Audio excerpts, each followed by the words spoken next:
இன்றைய மாணவர்கள் நீங்கள், நாளைய அதிகாரிகள். இங்க இருக்கிற நீங்க தான் நாளைக்கு தாசில்தார், கலெக்டர், எஸ்பி எல்லாமே. உங்க சமுதாயம் எப்படி இருக்கணும்னு நீங்க முடிவு பண்ணுங்க.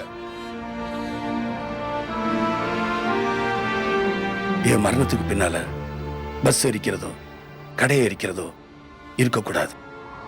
அப்புறம் அரசியல் கட்சிக்கும் மாணவ சக்திக்கும் வித்தியாசம் இல்லாம போயிரும். எனக்காக ஒரு தீக்குச்சி கூட எரியக்கூடாது. எரியிற நெருப்பு உங்க மனசுக்குள்ள மட்டும்தான் இருக்கணும். ஜெய் ஹிந்த்.